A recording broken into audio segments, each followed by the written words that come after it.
pressure of constantly looking for funds to maintain the level of work that they need to do. Windsor Castle.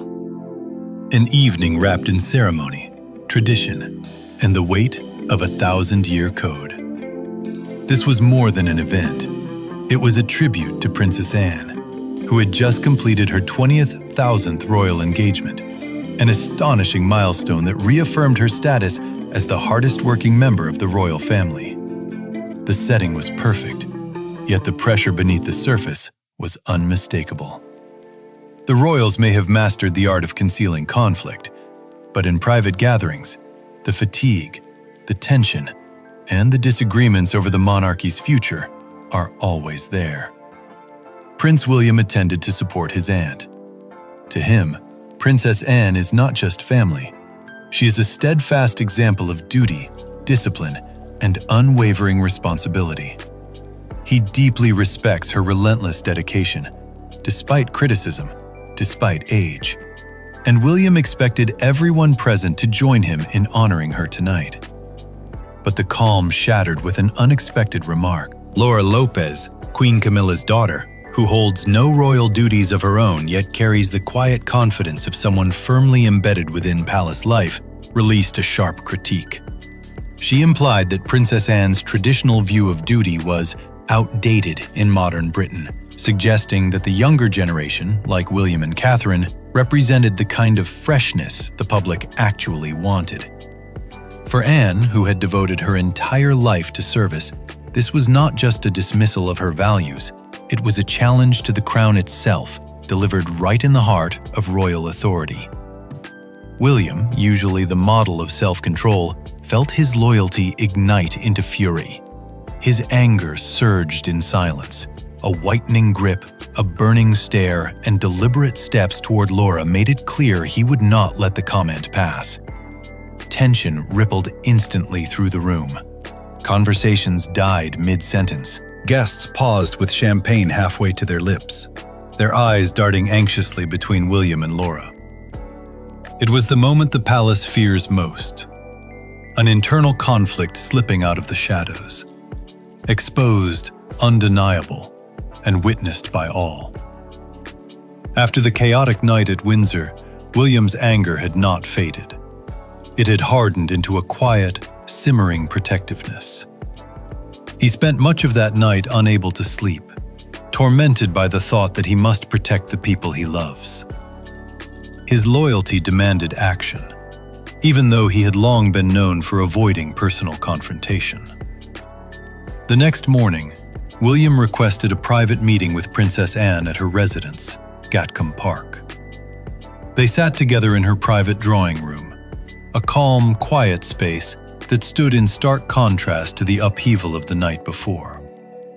Anne, with her usual composure, had already anticipated this. She knew her nephew well enough to understand he wouldn't simply let the matter go. William began by expressing his deep disappointment. He could not comprehend how Laura, someone who had benefited from King Charles's marriage, could criticize a woman who had worked tirelessly for the family and the crown. To William, this wasn't merely disrespect. It was a direct affront to the sacrifices of an entire generation. He emphasized that sacrifices like missed holidays and thousands of public engagements had helped uphold the monarchy's reputation. But Anne, shaped by decades of facing the press, simply shook her head. She dismissed the insult with practiced calm. "You'll get used to it, William. People always imagine they know what this job should be," she said. To her, Laura's remark was just another careless dismissal, nothing more. William, however, felt differently. His respect for his aunt ran too deep to let such contempt pass.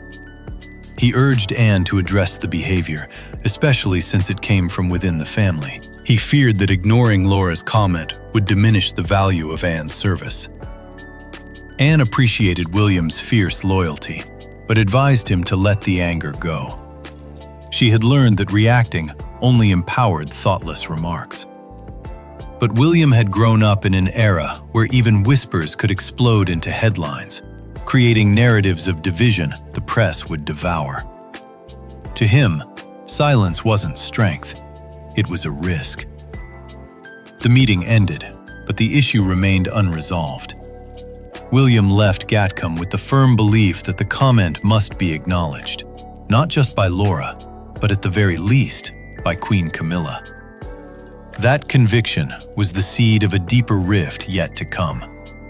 William's refusal to overlook the insult soon triggered consequences far larger than anyone expected. Word of the tension quickly reached Queen Camilla. Camilla, as a mother, felt compelled to defend her daughter. Laura Lopes and Tom had always stayed away from the palace spotlight, and Camilla believed they deserved freedom from the harsh scrutiny attached to royal life. She felt William's outrage was excessive and threatened to escalate the situation unnecessarily. King Charles III found himself in a painfully difficult position. As monarch, he was meant to be the steadying force that held the family together. But as a husband and father, he understood Camilla's instinct to protect her children. He had worked hard to help Laura and Tom feel welcome, despite their lack of titles. Now, one careless remark risked upsetting that fragile balance. For William, this was no longer about Laura's words. It was about principle, about respect for Princess Anne, and, more broadly, respect for the crown. He refused to drop the issue, insisting it needed to be acknowledged by either Laura or Camilla. That unwavering stance deepened the divide. William began to distance himself from Camilla in subtle ways. He avoided joint appearances, kept conversations short and strictly professional. The change, though discreet, was immediately noticed by seasoned palace aides. For years, William had maintained polite caution toward his stepmother. Now, the incident had added a layer of coldness that even camera-ready smiles couldn't conceal. Outside the palace, everything seemed unchanged. But inside, William remained angry, Camilla wary, and the atmosphere of the royal family had quietly shifted. The tension between William and Camilla's daughter had grown into a simmering unease between the heir to the throne and the queen herself. The situation escalated so far that King Charles III had no choice but to intervene. He called a private family meeting at Buckingham Palace, not in a grand hall, but in a small drawing room far from public view. William, Princess Anne, Queen Camilla, Laura, and Catherine all gathered in heavy silence. Charles spoke first, his voice calm, but his eyes betraying concern. He reminded them that family unity was the monarchy's greatest strength, and that even the smallest private disagreements could shake public confidence in an already fragile institution. William spoke next, well prepared. He asserted firmly that the remark about Princess Anne had crossed the line of respect, and he emphasized his admiration for her decades of selfless service. His words carried weight. Everyone knew his loyalty to Anne was genuine. Laura did not back down. She insisted she meant no insult and felt her comment had been blown out of proportion. It was, she said, nothing more than an offhand remark, and she was stunned it had caused such disruption. Princess Anne intervened in her usual peacemaking fashion. She admitted the remark had hurt, but urged everyone not to let the situation escalate further.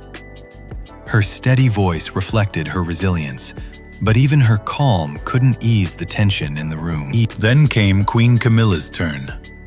She expressed her disappointment and reminded William that her children had intentionally stayed away from royal duties to avoid scrutiny.